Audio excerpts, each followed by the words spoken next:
kila palipo na matatizo katika Uislamu pana suluhisho. Na miongoni mwa suluhisho wa matatizo kama haya katika jamii yetu ya Kiislamu, Uislamu umetupa mwelekeo na mwongozo ambao unaelekea kwa kina baba, mwongozo unaoelekea kwa auliaul umur, wasimamizi wa majumbani, wanaume, wazazi wamepewa mwongozo wa Kiislamu. Kwa sababu moja katika matatizo haya, moja katika chanzo na sababu yanayopelekea katika matatizo haya ni upungufu wa tarbia, upungufu wa iman, upungufu wa hofu na haya, ukosefu wa adabu wa banati wa Kiislamu na hata baadhi ya watoto wa kiume. Kwa hivyo Uislamu umekuja kumpa mwongozo kwanza baba.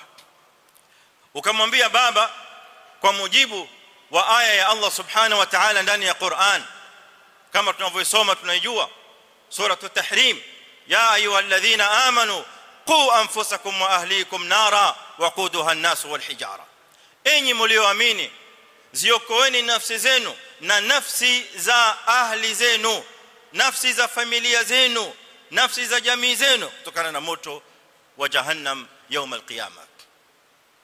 na Mtume sallallahu alayhi wasallam akatuambia kama fi al-Bukhari wa ghairi, kullukum ra'in wa kullukum mas'ulun an ra'iyatihi, nyote ni wachunga na nyote mtakwenda kuulizwa juu ya mlichokichunga.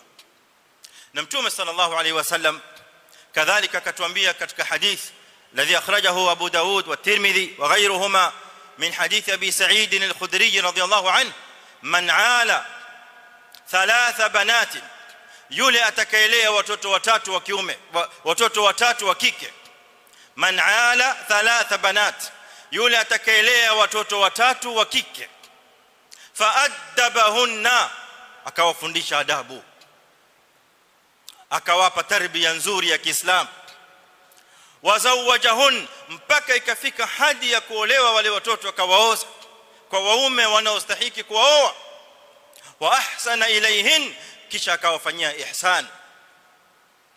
Kuwafanyia ihsan kama wanavyosema wanazuoni shurahul hadith, sio ihsani ya kula na kunywa, sio ihsani ya mavazi peke yake, bali ni ihsan ya kuwasimamia katika mahitaji yao ya iman, mahitaji yao ya mambo ambayo yatakwenda kuwafaa, yatawafaa hapa duniani kwa ajili ya Allah subhanahu wa ta'ala, kupata radhi zake na mtume wake, na ihsan itakayowafaa watoto wale mbele ya Allah subhanahu wa ta'ala يوم القيامه.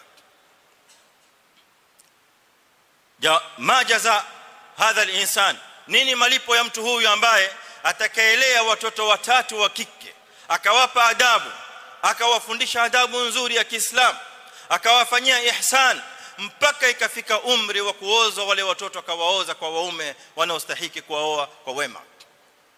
Mtume sallallahu alayhi wasallam anatuambia dakhala aljanna, huyo mtu malipo yake ni pepo. Katika riwaya zingine zimekuja Mtume sallallahu alayhi wasallam akaambiwa au thnatayn ya Rasulullah, au bintayn ya Rasulullah, au watoto wawili wa kike kwa yule ambaye hana watatu. Mtume sallallahu alayhi wasallam akasema au thintain, au hata watoto wawili wa kike. Kwa hivyo tunakuta hapa mwongozo wa Mtume sallallahu alayhi wasallam uko wazi, kwa sababu tumeona kwamba moja katika mambo yanayochangia katika balaa hii kuenea katika mazingira yetu ya Kiislamu, watoto wa kike imefika hadi haya zao zimekuwa zero au zimekwenda katika negative. Adabu hamna, tarbia ya Kiislamu imepotea, wameelekea katika tarbia zisizokuwa za Kiislamu, tarbia za watoto wa kikafiri, tarbia za watu wa magharibi ambao wanaona kwamba yale ndiyo maendeleo. Sasa Mtume sallallahu alaihi wasallam kwanza anakuelekeza wewe baba uwasimamie watoto wako wa kike kwa tarbia ya Kiislamu. Ndio maana anakuambia fa'addabahun, ta'dib maana yake ni tarbia, na tarbia maana yake ni usimamizi wa Kiislamu. Hakikisha kuwa mtoto wa kike umempa taalimu ya Kiislamu. Watoto wa kike wetu wa Kiislamu wangapi wanapata taalimu ya Kiislamu? Wazazi tujiulizeni na tuwe na jawabu ya ukweli. Je, taalimu ya watoto wetu wa Kiislamu wa banat wa kike ambayo ihtimam ya wazazi ni taalim au tarbia ya aina gani? Leo jawabu wengi wetu tunawejua ni kwamba ihtimam na hamu ya wazazi wengi wa Kiislamu leo ni juu ya tarbia au juu ya masomo haya ambayo hayaelekei katika mardhati Allah wa rasuli. Si masomo yanayompa mtoto wa Kiislamu, si masomo yanayomjenga binti wa Kiislamu iman, wala kumuongezea iman, wala kumuongezea haya, wala kumpa tarbia, bali ni masomo ambayo yanaweza kupelekea kuua tarbia yake na kuharibu tarbia ya watoto wa Kiislamu kama tunavyoshuhudia leo. Wala yunkiru dhalika illa jahil, hakuna anaweza kuyapinga haya isipokuwa mjinga ambaye ataka kushindana. Lakini ni mambo ambayo yako wazi. Sasa ilipokuwa tarbia ya wazazi wengi imeelekea pahala ambapo haichangii katika kujenga imani, wala haichangii katika kujenga haya, wala haichangii katika kujenga tarbia ya watoto wa banati wa Kiislamu, kwa nini tusiwe na natija kama hizi? Kwa nini tusiwe katika hali ya watoto wa Kiislamu, banati wa Kiislamu kubebeshwa mimba za haramu kabla ya kuolewa, au kuolewa bila ya idhini yako wewe baba, halafu unakuja unasimama wewe baba unasema mimi kitu gani ambacho sijampa? Skuli nimemsomesha, nikamfikisha paka college, nikampeleka paka university, nikampa anachokitaka, kitu gani mimi sijamfanyia? Liko jambo kubwa hujamfanyia. Kuna upungufu mkubwa sana ulikuwa hujamfanyia, rudi nyuma ukaangalie. Ni hadithi ya Mtume sallallahu alaihi wasallam hukuitekeleza.